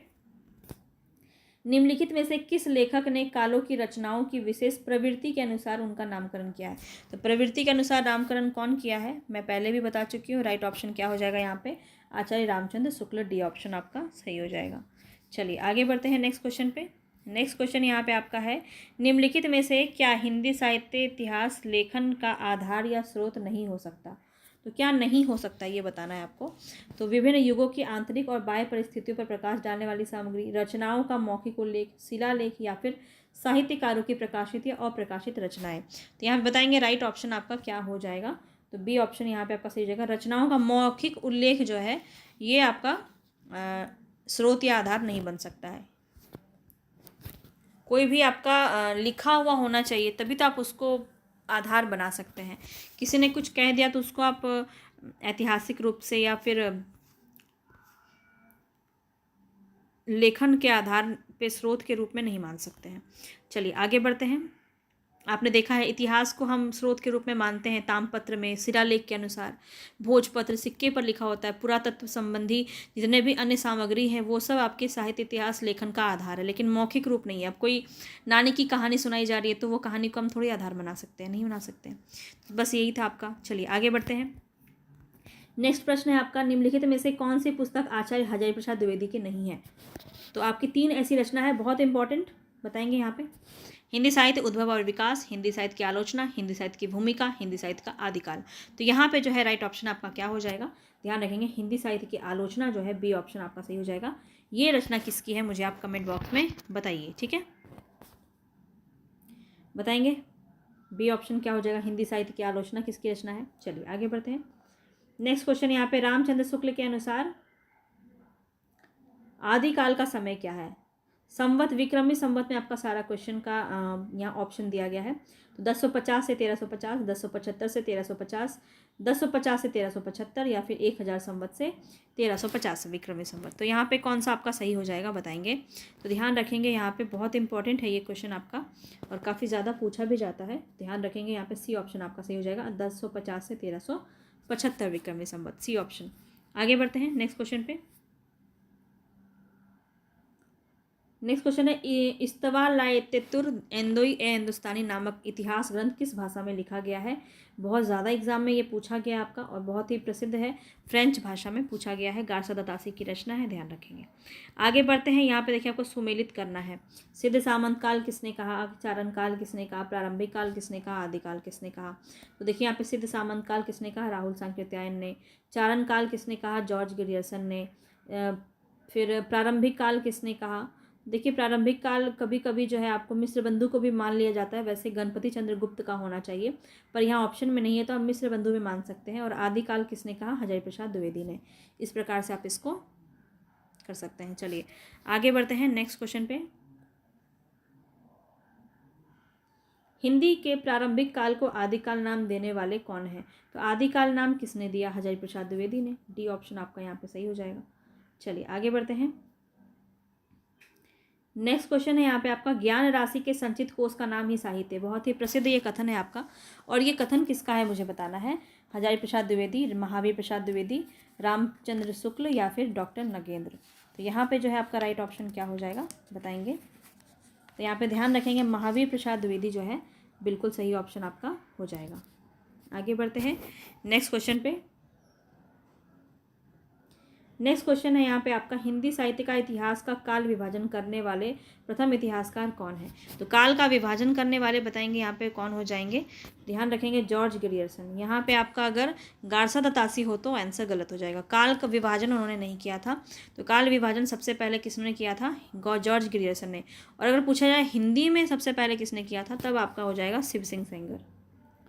बस छोटी छोटी चीज़ें हैं जो आपको याद रखनी है। ये सभी देखिए काल विभाजन इस प्रकार से किया गया था उनका, ये एक बार आप देख लीजिए। चारण काल नाम से, फिर 15वीं सदी का धार्मिक पुनर्जागरण, जायसी के प्रेम कविता, ब्रज का कृष्ण संप्रदाय, मुगल दरबार, तुलसीदास, रीति काव्य, तुलसीदास के अन्य प्रवृत्ति, 18 शताब्दी, कंपनी के शासन में हिंदुस्तान, महारानी विक्टोरिया के शासन में हिंदुस्तान। तो इस प्रकार से इन्होंने 11 जो है खंड में इसको काल विभाजन किया था। चलिए आगे बढ़ते हैं। वीर गाथा काल को आदिकाल नाम किसने दिया? अब देखिए अगर पूछा जाता कि आदिकाल को वीर गाथा नाम किसने दिया, तब आपका हो जाता आचार्य रामचंद्र शुक्ल। लेकिन यहाँ पूछा जा रहा है वीर गाथा काल को आदिकाल नाम किसने दिया, तो अगेन आपका राइट ऑप्शन सी हो जाएगा, हजारी प्रसाद द्विवेदी। याद रख लीजिए, आदिकाल को आदिकाल नाम सीधा सीधा हजारी प्रसाद द्विवेदी ने ही दिया था। आगे बढ़ते हैं। नेक्स्ट क्वेश्चन है यहाँ पे आपका, पंडित विश्वनाथ प्रसाद मिश्र के मत से रीतिकाल का नाम श्रृंगार काल होना चाहिए, क्योंकि उन्होंने जो है अपनी पुस्तक में ये लिखा है। बताएंगे यहाँ पे कौन सा सही हो जाएगा। तो ध्यान रखेंगे, रीतिकाल का नाम रखने से उसके विभाजन का मार्ग बंद हो जाता है। तो यहाँ पे इन्होंने जो है श्रृंगार काल नाम क्यों रखा, रीतिकाल क्यों नहीं रखा, तो यही है इसका रीज़न। तो यहाँ पे ए ऑप्शन ही आपका सही हो जाएगा। ठीक है, चलिए आगे बढ़ते हैं।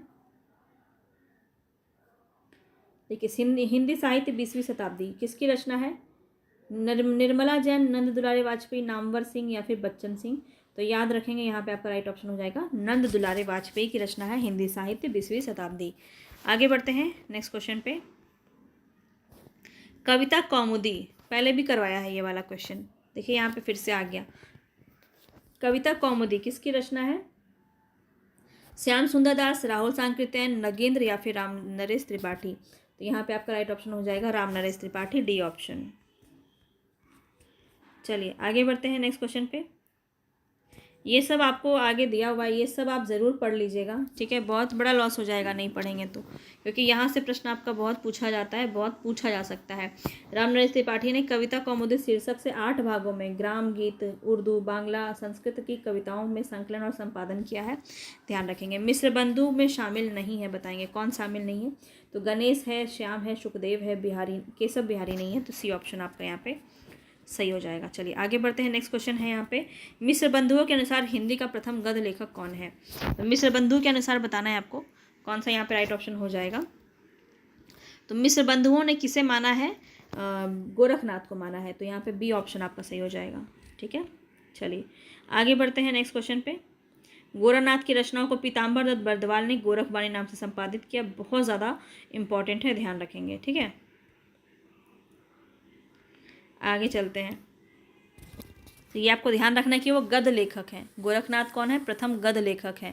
और अगर पूछा जाए सरहपा को हिंदी का प्रथम कवि माना गया, प्रथम कवि पूछा जाए तब कौन हो जाएंगे? सरहपा हो जाएंगे। ठीक है, अगर गद्य में पूछा जाता है तब हो गए किसके अनुसार? मिश्र बंधु के अनुसार। ये सारी बातें आपको ध्यान रखनी है, इसीलिए इसको बार बार रिविज़न करना, सारी चीज़ें आपको याद रहेंगी।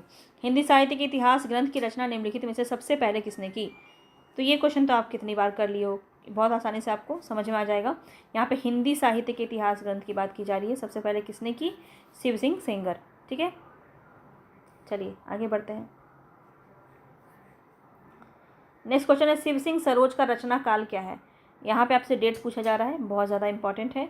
तो 1833 जो है यहाँ पे ए ऑप्शन आपका सही हो जाएगा। 1833 ईस्वी शिव सिंह सरोज की रचना शिव सिंह सेंगर ने की। KVS PGT में पूछा गया प्रश्न है। चलिए आगे देखते हैं। निम्नलिखित में से किस रचनाकार ने अपना लेखक गद्य तक ही सीमित रखा? बताएंगे किस रचनाकार ने अपना लेखन जो है वो गद्य तक ही सीमित रखा, पद तक वो पहुँचे नहीं, काव्य उन्होंने रचना नहीं कि गद्य तक ही सीमित रहे। तो बताएंगे कौन है वो? ध्यान रखेंगे, प्रेमचंद। प्रेमचंद ने कविता नहीं लिखी। चलिए आगे देखिए, अपभ्रंश को पुरानी हिंदी सर्वप्रथम किसने कहा था? थोड़ा सा देखने में प्रॉब्लम हो सकता है, कुछ कुछ में आपका अच्छे से पिक्चर नहीं ले आया है, तो इसको आप इतना है कि देख सकते हैं, क्योंकि मैं देख पा रही हूँ तो आप भी देख पाएंगे। तो पुरानी हिंदी को सर्वप्रथम किसने कहा था? तो यहाँ पे चंद्रधर शर्मा गुलेरी ने कहा था। ठीक है, बी ऑप्शन आपका यहाँ पे सही हो जाएगा। चलिए आगे बढ़ते हैं। नेक्स्ट क्वेश्चन है, ये आपका बहुत प्रसिद्ध क्वेश्चन है। देखिए, जैसे पुराना चावल ही बड़े आदमियों के खाने योग्य समझा जाता है, वैसे ही अपने समय से कुछ पुरानी पड़ी हुई परंपरा के गौरव से युक्त भाषा ही पुस्तक रचने वाले व्यवहार के योग्य समझी जाती थी। रामचंद्र शुक्ल के इस कथन में बताना हिंदी साहित्य का इतिहास के आदिकाल के किस प्रकरण में दिया गया है। तो यहाँ पे देखिए भूमिका से प्रश्न पूछा गया है, किस प्रकरण में अपनी ये बात इन्होंने कही है। तो ये ऐसे क्वेश्चन तो खैर आपके यूजीसी नेट में पूछे गए हैं, तो उम्मीद है इतना डीप नहीं जाएगा आपका एग्जाम में।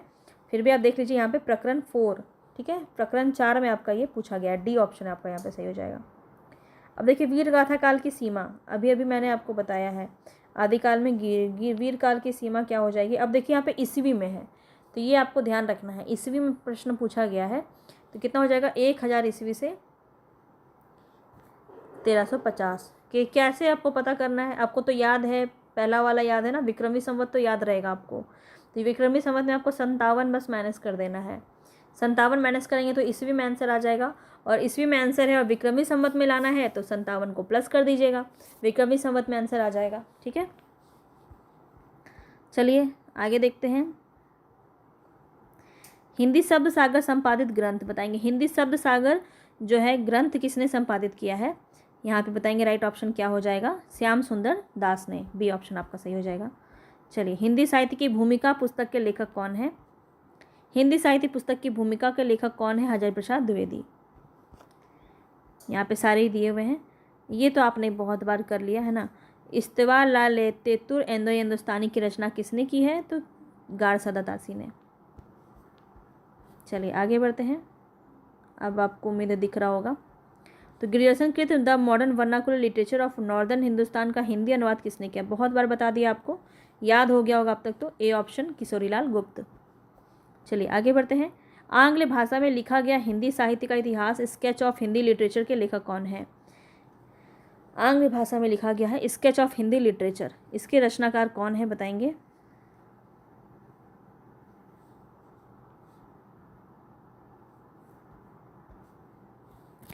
यहाँ पे आपका पादरी FE के, पादरी एडविन ग्रीज्ब, गारसा दतासी या फिर जॉर्ज ग्रियर्सन। तो यहाँ पे जो है राइट ऑप्शन क्या हो जाएगा, याद रखेंगे पादरी एडविन ग्रिब्ज जो है यहाँ पे बी ऑप्शन आपका सही हो जाएगा। स्केच ऑफ हिंदी लिटरेचर याद रखेंगे। चलिए आगे बढ़ते हैं। हिंदी साहित्य जनता की चित्रवृत्ति का संचित प्रतिबिंब है, इस पंक्ति के सही लेखक कौन है।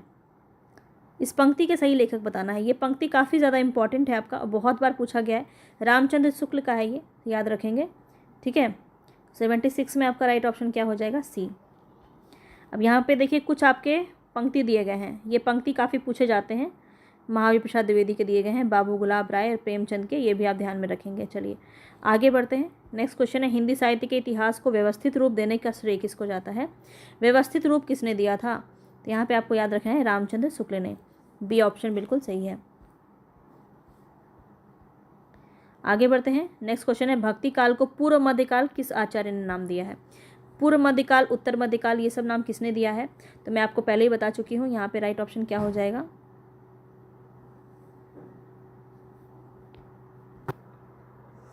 पूर्व मध्यकाल किस आचार्य ने नाम दिया है, तो यहाँ पे राइट ऑप्शन हो जाएगा आपका डी, हजारी प्रसाद द्विवेदी। ठीक है, हजारी प्रसाद द्विवेदी ने दिया है पूर्व मध्यकाल और रीतिकाल को उत्तर मध्यकाल। इस प्रकार से देखिए इनका पूरा नामकरण किया गया है।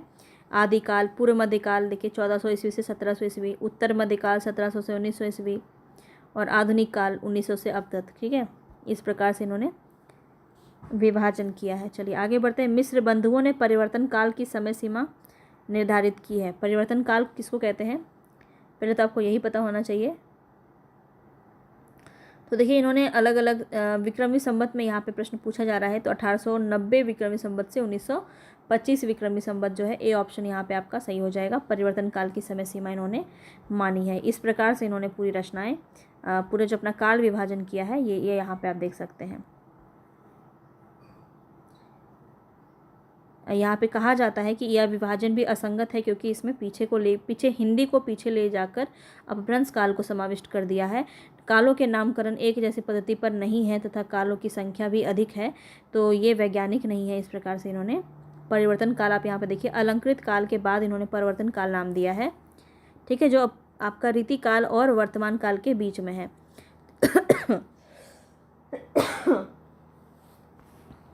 सॉरी, अब यहाँ पे आप देख सकते हैं। चलिए आगे बढ़ते हैं। हिंदी कोविद रत्नमाला के लेखक कौन है? बहुत बार पूछा गया ये प्रश्न आपका और पूछा जा सकता है। हिंदी कोविद रत्नमाला के लेखक कौन है? यहाँ पे बताएंगे। राइट ऑप्शन हो जाएगा बाबू श्याम सुंदर दास, बी ऑप्शन आपका सही हो जाएगा। चलिए, हिंदी शब्दानुशासन के लेखक कौन है? बहुत ज़्यादा ये पूछा जाता है, पिछले बार भी मैंने आपको करवाया है ये। हेमचंद्र, कामता प्रसाद गुरु, धीरेन्द्र वर्मा या फिर किशोरीदास वाजपेयी। तो यहाँ पे जो है राइट ऑप्शन आपका क्या हो जाएगा? याद रखेंगे, किशोरीदास वाजपेयी की रचना है, डी ऑप्शन आपका सही हो जाएगा। आगे बढ़ते हैं। हिंदी का प्रथम व्याकरण लिखने वाले विद्वान कौन है? हिंदी का प्रथम व्याकरण लिखने वाले विद्वान कौन है बताएंगे? Joshua Ketelaar, Kishoridas Vajpeyi, George Grierson या कामता प्रसाद गुरु। तो याद रखेंगे, पहला अगर पूछा जाए हिंदी का प्रथम व्याकरण लिखने वाले विद्वान कौन है? जेसुआ केटलर, ठीक है। जेसुआ केटलर जो है ये हिंदी का प्रथम उपन्यास लिखने वाले विद्वान है, और इसका केटलर का क्या नाम है? हिंदुस्तानी ग्रामर नाम से इन्होंने लिखा है हिंदी का प्रथम व्याकरण ग्रंथ, याद रखेंगे। A history of Hindi literature के लेखक कौन है? A history of Hindi literature के लेखक कौन है? फ्रैंक ई के, मैक मुलर या फिर जॉर्ज अब्राहम ग्रियर्सन या फिर रामचंद्र शुक्ल। तो the history of Hindi literature के रचनाकार कौन है? याद रखेंगे, फ्रैंक ई के, ठीक है। चलिए आगे बढ़ते हैं।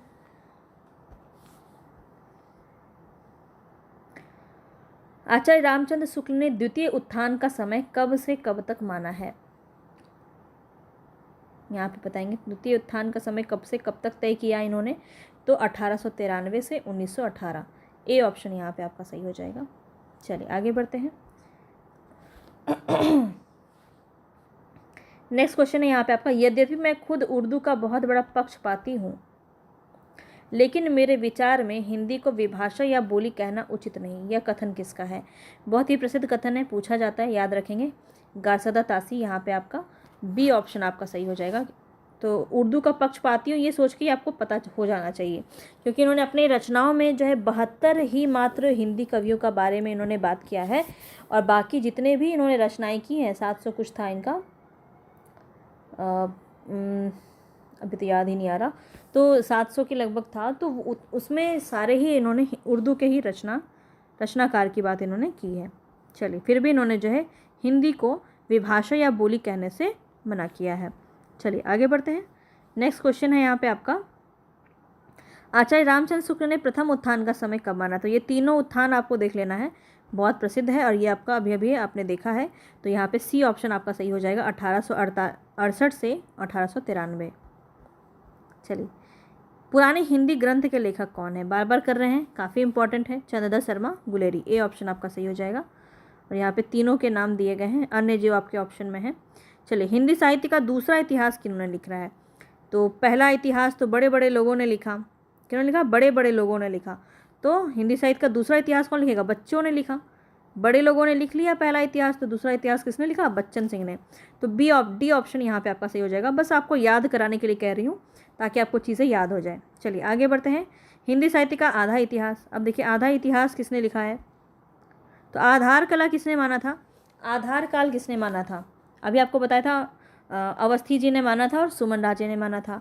तो आधार माना था और आधा इतिहास भी इन्होंने लिख डाला। तो किन्होंने लिखा? सुमन राजे। डॉक्टर सुमन राजे ने हिंदी साहित्य का आधा इतिहास नाम से रचना की है। चलिए आगे बढ़ते हैं। नेक्स्ट क्वेश्चन देखिए, इंद्रनाथ मदान का भी बहुत पूछा जाता है। मॉडर्न हिंदी लिटरेचर के नाम से इन्होंने लिखा, 1939 में इन्होंने लिखा है। तो ये डेट आपको क्यों याद रखना है? क्योंकि क्रम से भी प्रश्न आपका पूछा गया बीपीएससी टीआरई 3 में, जो कि रद्द हो गया। उसमें आपने देखा होगा कि क्वेश्चन में आपका क्रम से पूछा गया है, तो उसमें गड़बड़ा जाओगे, क्योंकि सारे ही गलत दे दिए थे इन्होंने। और जिनको याद नहीं होगा वो कोई एक तो तुक्का ही मार देगा ना, टिक कर देगा, लेकिन आपको डेट याद रखना पड़ेगा, ठीक है। इस प्रकार से क्रम भी पूछा जा रहा है बीपीएससी में। तो रामचंद्र शुक्ल ने हिंदी साहित्य के आधुनिक काल को किस नाम से अन्य किस नाम से अभिहित किया है? तो रामचंद्र शुक्ल की बात की जा रही है, तो उन्होंने क्या कहा है? गद्य काल कहा है। तो 90 का यहाँ राइट ऑप्शन क्या हो जाएगा? बी हो जाएगा। ध्यान रखेंगे, ठीक है। नेक्स्ट क्वेश्चन पे चलते हैं। नेक्स्ट क्वेश्चन है यहाँ पे आपका, मिस्र बंधु का चौथा भाग कब प्रकाशित हुआ? दोनों भाग दिखाया था, बताया था आपको, ईस्वी में बताना है यहाँ पे कौन सा सही है। तो चौथा भाग जो है वो कब प्रकाशित हुआ बताएंगे, मिस्र बंधु का। तो यहाँ पे 1934 ईस्वी, ए ऑप्शन आपका सही हो जाएगा। चलिए आगे बढ़ते हैं, यहाँ पे सभी कुछ आपको एक्सप्लेनेशन दिया गया है। नेक्स्ट क्वेश्चन है, काल क्रमानुसार लिखा गया हिंदी साहित्य का प्रथम इतिहास ग्रंथ कौन सा है? शिव सिंह सरोज। हिंदी साहित्य का प्रथम इतिहास ग्रंथ काल क्रमानुसार बताएंगे। बार बार मैं आपको बता चुकी हूँ ये, और अब आपको आंसर गलत नहीं होना चाहिए। इस्तवा लाए तितुर एंदो हिंदुस्तानी, बी ऑप्शन आपका सही हो जाएगा, ठीक है। चलिए आगे बढ़ते हैं। नेक्स्ट क्वेश्चन है यहाँ पे आपका, अधिकांश साहित्य इतिहासकारों के अनुसार हिंदी के प्रथम कवि कौन है? हिंदी के प्रथम कवि कौन है? सरहपाद, सी ऑप्शन आपका सही हो जाएगा। और इनको किन्होंने माना है? तो राहुल सांकृत्यायन ने इन्होंने। तो इसको याद कैसे रखिएगा? इसको याद रखना राहुल सर, सर से सरहपा याद रहेगा।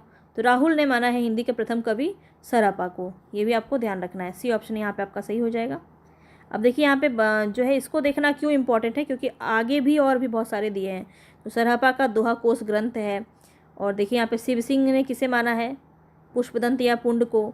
गणपति ने किसे माना है? शालिभद्र सूरी को। ये बहुत इंपॉर्टेंट है।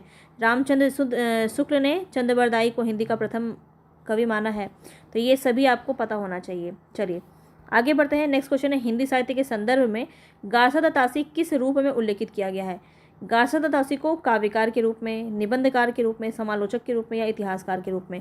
तो ये आपको बहुत ही ईजी क्वेश्चन है, बताएंगे यहाँ पे राइट ऑप्शन क्या हो जाएगा। तो ये आपका इतिहासकार के नाम से प्रचलित है, डी ऑप्शन। चलिए आगे बढ़ते हैं। नेक्स्ट क्वेश्चन है, हिंदी साहित्य के इतिहास लेखन की परंपरा का सूत्रपात किसने किया? बहुत इंपॉर्टेंट, बहुत ही ईजी क्वेश्चन, गारसा दत्तासी। ये सबको याद हो गया होगा। चलिए इनके बारे में सारी बातें यहाँ कही गई हैं, ठीक है, इसको ज़रूर आप पढ़ लीजिएगा। हिंदी साहित्य के इतिहास ग्रंथ को हिंदी साहित्य विमर्श के लेखक कौन है? हिंदी साहित्य विमर्श के लेखक कौन है? बताया था अभी आपको, इसी क्लास में बताया है। तो इसको आप इजली बता सकते हैं, पदुमलाल पुन्नालाल बख्शी, डी ऑप्शन यहाँ पे आपका सही हो जाएगा, ठीक है। हिंदी साहित्य पर विमर्श किया है इन्होंने, किन्होंने? पदुमलाल पुन्नालाल बख्शी ने, ठीक है। इतना बड़ा नाम है इसलिए तो विचार विमर्श करना पड़ा, याद रख लेना बस, ठीक है। चलो आगे बढ़ते हैं। ये सब आप देख लीजिए। ब्रज माधुरी सार किसका है? वियोगी हरि का है। हिंदी साहित्य का विवेचनात्मक इतिहास किसका है? सूर्यकांत शास्त्री का है। ये बहुत इंपॉर्टेंट है, जो आपके थोड़े नए हैं ना, जो घिसे पिटे क्वेश्चन है वो तो सबको आता है, सब कर लेंगे, पर ये भी आपको ध्यान रखना है। हिंदी साहित्य का विवेचनात्मक इतिहास 1930 में लिखा गया है, सूर्यकांत शास्त्री का है। हिंदी साहित्य उद्भव और विकास हजारी प्रसाद द्विवेदी का है, 1952 में लिखा गया है। हिंदी नवरत्न के लेखक कौन है? बताएंगे। हिंदी नवरत्न के लेखक कौन है? महावीर प्रसाद द्विवेदी, प्रताप नारायण मिश्र, मिश्र बंधु, या फिर इनमें से कोई नहीं। तो 97 नंबर में राइट ऑप्शन आपका क्या हो जाएगा? यहाँ पे सी ऑप्शन आपका सही हो जाएगा, मिश्र बंधु। चलिए आगे देखिए, हिंदी नवरत्न के लेखक कौन है? तो याद रखेंगे मिश्र बंधु जो है, इन्होंने रचना की थी। 9 कवियों को इन्होंने रखा था हिंदी नवरत्न में, और वो 9 कवि कौन है इसको ज़रूर देख लीजिएगा। पूछा जा सकता है इनमें से कौन नहीं है, या इनमें से कौन हिंदी नवरत्न के अंदर आएंगे। तो तुलसीदास, सूरदास, महाकवि देव, बिहारी लाल, त्रिपाठी बंधु, भूषण और मतीराम, केशवदास, कबीरदास और चंद्रबरदाई और भारतेंदु हरिश्चंद्र, इन 9 कवियों को इन्होंने रखा था हिंदी नवरत्न में। चलिए आगे बढ़ते हैं। नेक्स्ट क्वेश्चन है, देखिए यहाँ पे सुमेलित करना है, इजी है ये वाला। रामचंद्र शुक्ल, इन्होंने क्या कहा? वीरगाथा काल। हजारी प्रसाद द्विवेदी आदिकाल, राहुल सांकृत्यायन सिद्ध सामंत काल, मिश्र बंधु ने प्रारंभिक काल, ठीक है। तो इस प्रकार से इसको आप सुमेलित कर सकते हैं। चलिए आगे देखते हैं। नेक्स्ट क्वेश्चन है यहाँ पे, रामचंद्र शुक्ल ने हिंदी साहित्य के इतिहास के आधुनिक गद्य साहित्य परंपरा का प्रवर्तन के अंतर्गत प्रथम उत्थान की कालावधि निर्धारित किए। तो देखिए उत्थान से प्रश्न आपका बहुत पूछा जा रहा है, तो इसको ज़रूर आप देख लीजिएगा अच्छे से। तो 1925 से 1950 विक्रमी संवत, बी ऑप्शन यहाँ पे आपका सही हो जाएगा, ठीक है। चलिए आगे बढ़ते हैं। नेक्स्ट क्वेश्चन है, हिंदी साहित्य का इतिहास दर्शन। साहित्य का इतिहास दर्शन, तो हमने बताया आपको, दर्शन हम किससे करते हैं? विलोचन से करते हैं। तो नलिन विलोचन शर्मा, बी ऑप्शन आपका सही हो जाएगा। बहुत ईजिली आपको याद रह जाएगा, ठीक है। चलिए रीतिकाल का समय क्या था? तो रीतिकाल का समय यहाँ पे क्या हो जाएगा 1700 से 1900 विक्रमी संवत। यहाँ पे बी ऑप्शन आपका सही हो जाएगा। चलिए आगे बढ़ते हैं। नेक्स्ट क्वेश्चन है यहाँ पे आपका, हिंदी के प्रारंभिक काल को वीर गाथा काल नाम किसने दिया था? तो ईजिली है ये, बता सकते हैं आप, रामचंद्र शुक्ल। ए ऑप्शन आपका सही हो जाएगा। चलिए, आदिकाल को प्रारंभिक काल नाम किसने दिया? प्रारंभिक काल पूछा जा रहा है तो कौन हो जाएंगे? या तो गणपति चंद्रगुप्त होंगे या मिश्रबंधु। तो मिश्रबंधु यहाँ पे राइट ऑप्शन बी हो जाएगा आपका। चलिए आगे बढ़ते हैं। आदिकाल को बीज वपन काल नाम किसने दिया? महावीर प्रसाद द्विवेदी। सी ऑप्शन आपका सही। ये सब तो आपको बिल्कुल रटा हुआ होगा। यहाँ पे देखिए सारे नाम भी दिए गए हैं, इसको ज़रूर देख लीजिएगा। अपभ्रंश काल किसने कहा? धीरेन्द्र वर्मा। ये आपका नया है थोड़ा, तो इसको आप ज़रूर देख लीजिएगा। हिंदी में हिंदी साहित्य का इतिहास सबसे पहले किसने लिखा? तो काफ़ी बार ये क्वेश्चन कर चुके हैं गारसादा। अच्छा, हिंदी में पूछा जा रहा है, बस यही गलती नहीं करना है आपको। शिव सिंह सेंगर। ठीक है, बी ऑप्शन यहाँ पे सही जाएगा। हिंदी में पूछा जा रहा है, ठीक है, बी ऑप्शन सही हो जाएगा। चलिए आगे बढ़ते हैं। नेक्स्ट आपको सुमेलित करना है, यहाँ पे बताएंगे कौन सा सही हो जाएगा।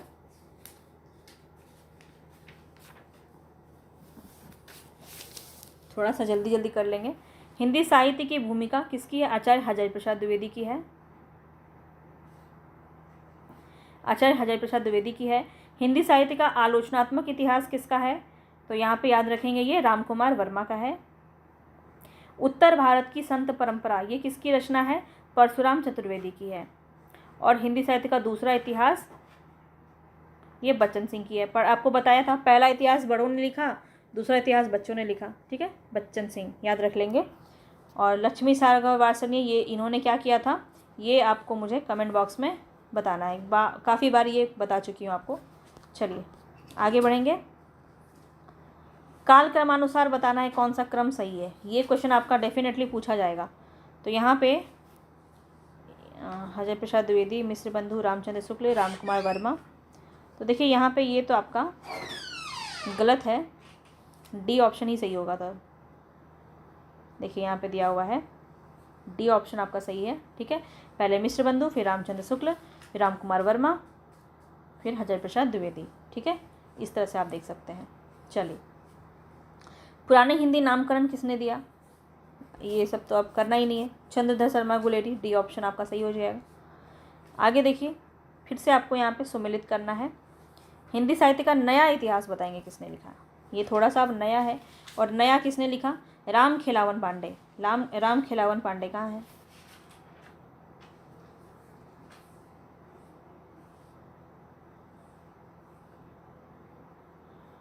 कोड में तो दिया ही नहीं है।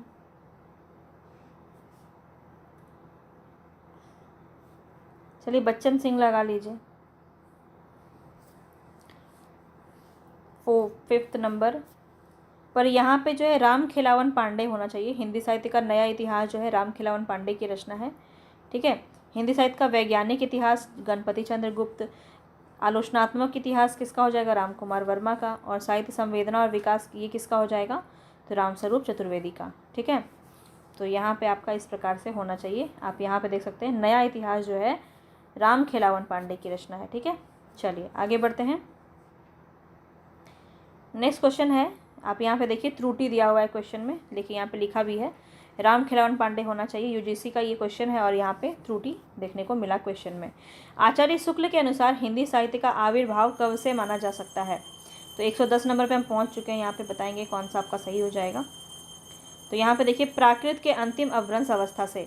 आचार्य शुक्ल के अनुसार हिंदी साहित्य का आविर्भाव जो है वो प्राकृत की अंतिम अपभ्रंश अवस्था से माना गया है। तो सी ऑप्शन यहाँ पे आपका सही हो जाएगा। आगे देखिए, इनमें से नागरी प्रचारणी सभा के संस्थापकों में से कौन नहीं है? कौन है जो नागरी प्रचारणी सभा के संस्थापक नहीं है? तो बताएंगे यहाँ पे आपका राइट ऑप्शन क्या हो जाएगा। तो देखिए बाबू श्याम सुंदर दास भी है, शिव कुमार सिंह भी है, राम नारायण मिश्र भी है। रामचंद्र शुक्ल जो है वो संस्थापक नहीं है।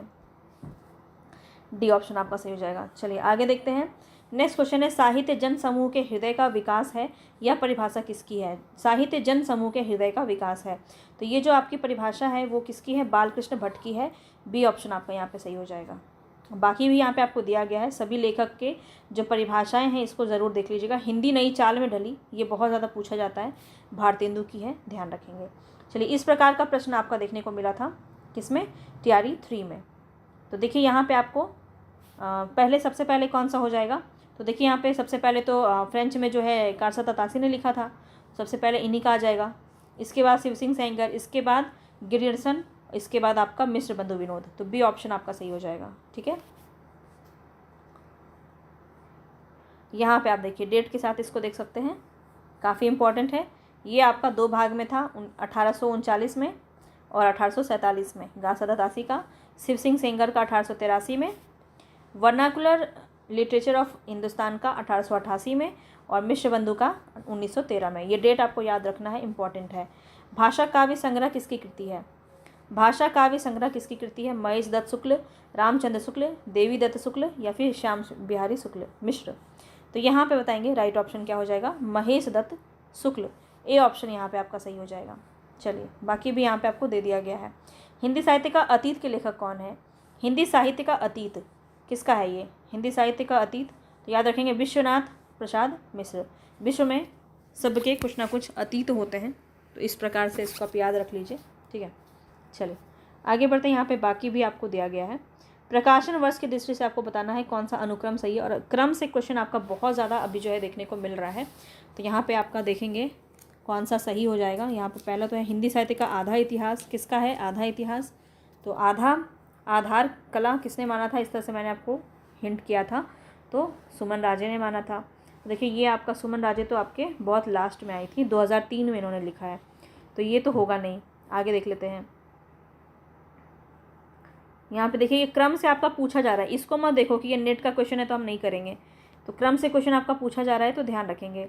हिंदी यहाँ पे देखिए मध्यकालीन बोध का स्वरूप, मध्यकालीन बोध का स्वरूप ये किसका है?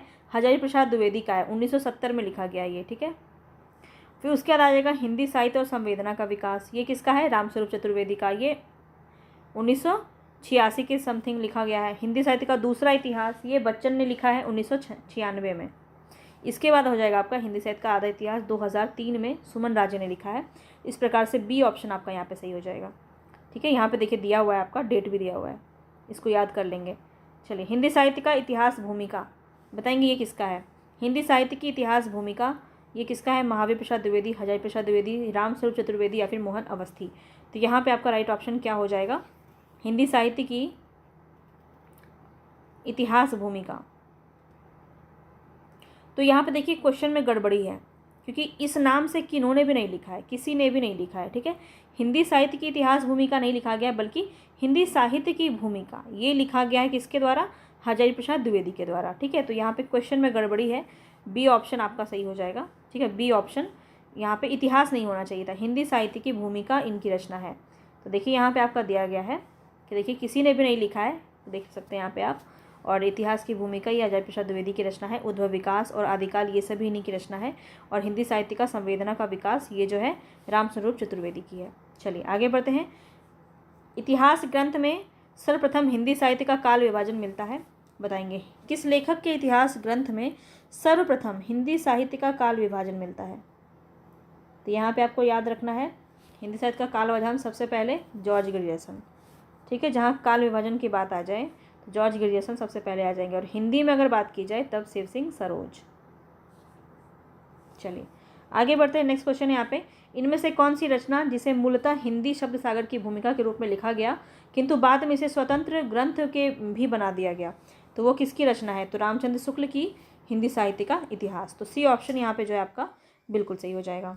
चलिए ये सब आप कर चुके हैं तो आप बहुत ही आसानी से इसका आंसर दे पाएंगे। वीरकाल किसने कहा है बताएंगे? हिंदी साहित्य के प्रथम काल को वीरकाल नाम किसने दिया है? मिश्र बंधु, राहुल सांकृत्यायन, विश्वनाथ प्रसाद मिश्र, डॉक्टर रामकुमार वर्मा। तो यहाँ पे बताएंगे कौन सा आपका सही हो जाएगा? तो सी ऑप्शन आपका बिल्कुल सही हो जाएगा, विश्वनाथ प्रसाद मिश्र ने वीरकाल नाम दिया है। चलिए रामचंद्र शुक्ल द्वारा रचित हिंदी साहित्य का इतिहास का प्रकाशन वर्ष बताना है, यहाँ पे कितना हो जाएगा? तो 1929 में इन्होंने लिखा है, डी ऑप्शन आपका सही हो जाएगा। अमीर खुसरो का पूरा नाम क्या है बताएंगे? अमीर खुसरो का पूरा नाम क्या है? Abul Hasan Yaminuddin Khusro, B D option आपका यहाँ पे सही हो जाएगा। ठीक है, अब्दुल फजल खुसरो भी कई लोग मारेंगे इसमें, मगर डी ऑप्शन आपका सही हो जाएगा, अबुल हसन यमीनुद्दीन खुसरो। ठीक है, आदिकाल के कवि कहे जाते हैं। चलिए आगे बढ़ते हैं। हिंदी भाषा का उद्गम और विकास के लेखक कौन है? हिंदी भाषा का उद्गम और विकास के लेखक कौन है? नगेंद्र, रामचंद्र शुक्ल, हरिहर प्रसाद द्विवेदी या फिर उदय नारायण तिवारी। तो यहाँ पे याद रखेंगे उदय नारायण तिवारी की ये रचना है हिंदी भाषा का उद्गम और विकास। ठीक है, डी ऑप्शन। नेक्स्ट क्वेश्चन है यहाँ पे आपका, हिंदी साहित्य के इतिहास लेखन में काल विभाजन और नामकरण का प्रथम प्रयास करने वाले कौन है? जॉर्ज ग्रियर्सन, रामचंद्र शुक्ल, हरिहर प्रसाद द्विवेदी या गणपति चंद्र गुप्त। तो 124 नंबर में राइट ऑप्शन क्या हो जाएगा यहाँ पे आपका? ए ऑप्शन आपका सही हो जाएगा, जॉर्ज ग्रियर्सन। ठीक है, जॉर्ज ग्रियर्सन यहाँ पे सही हो जाएगा। चलिए आगे बढ़ते हैं। नेक्स्ट क्वेश्चन है, हिंदी नवरत्न के रचना काल बताना है यहाँ पे आपको। तो यहाँ पे 1910 आपका सही हो जाएगा, सी नंबर। ठीक है, सी ऑप्शन आपका सही हो जाएगा। कौन मिश्र बंधुओं में नहीं है? ये आप काफ़ी अच्छे से कर चुके हैं, कृष्ण बिहारी नहीं है, सी ऑप्शन आपका सही हो जाएगा। आधुनिक काल को गद्यकाल किसने कहा है? याद हो गया ना आपको ये सब? आचार्य रामचंद्र शुक्ल ने आधुनिक काल को गद्यकाल कहा है, ए ऑप्शन यहाँ पे आपका सही हो जाएगा। अब देखिए, शब्द सागर में लिखित शीर्षक लेख को परिवर्तित तथा परिमार्जित कर हिंदी साहित्य का इतिहास लिखा गया। किस रचना के बारे में बात की जा रही है? तो हिंदी साहित्य का विकास, इसी को जो है किया गया। तो डी ऑप्शन यहाँ पे आपका सही हो जाएगा। ठीक है, नेक्स्ट है आपका, हिंदी साहित्य के इतिहास लेखन की परंपरा में मिश्र बंधुओं ने किस ग्रंथ द्वारा अपना महत्वपूर्ण योगदान दिया? तो उनकी रचना कौन सी है? मिश्र बंधु विनोद, सी ऑप्शन यहाँ पे आपका सही है। और हिंदी साहित्य के इतिहास के संदर्भ में निम्नलिखित कथन किसका है? देखिए, प्रत्येक देश का साहित्य वहाँ की जनता का चित्रवृत्ति का प्रतिबिंब होता है। बस इतना ही पूछ लिया जाता है। पर यहाँ पे देखिए, जब यह निश्चित है कि जनता की चित्रवृत्ति के परिवर्तन के साथ साथ साहित्य के स्वरूप में भी परिवर्तन होता चला जाता है। किसका? ये शुक्ल जी का है, आचार्य रामचंद्र शुक्ल। हिंदी गद्य के उद्भव काल में संस्कृतनिष्ठ हिंदी का पक्ष किसने लिया था? बहुत ज़्यादा इंपॉर्टेंट ये क्वेश्चन आपका, राजा लक्ष्मण सिंह, डी ऑप्शन आपका सही हो जाएगा। और आज का अंतिम क्वेश्चन है ये आपका, भक्ति काल की रचना इन्होंने कब मानी है? समय। तो आचार्य रामचंद्र शुक्ल के अनुसार भक्ति काल का समय इन्होंने जो है कब माना है? संवत 1375 से 1700, बी ऑप्शन यहाँ पे आपका सही हो जाएगा। ये पूरा आपका कंप्लीट हो गया यहाँ तक। ठीक है, तो इसका PDF आप ले लीजिएगा और फिर मिलेंगे नेक्स्ट वीडियो में नेक्स्ट मॉक टेस्ट के साथ। ज़रूर जुड़िएगा। यहाँ तक जुड़े हैं तो मुझे आप एक क्वेश्चन का आंसर देंगे। वो क्वेश्चन है आपका, हिंदी साहित्य और संवेदना का विकास। हिंदी साहित्य और संवेदना का विकास, ये रचना किसकी है? ये मुझे आप कमेंट बॉक्स में बताएंगे। हिंदी साहित्य और संवेदना का विकास जो है ये रचना किसकी है, और साथ साथ में इसका डेट भी आपको बताना है। ठीक है, अगर ये आप बता देते हैं तो मुझे पता चलेगा कि ये आप लास्ट वीडियो तक आपने देखा है और इसको कंप्लीट आपने किया है। तो एक्टिव लर्नर की तरह मुझे ये कमेंट आप ज़रूर करेंगे। चलिए मिलेंगे नेक्स्ट वीडियो में, तब तक के लिए धन्यवाद। पसंद आया हो तो लाइक शेयर सब्सक्राइब ज़रूर कर दीजिएगा।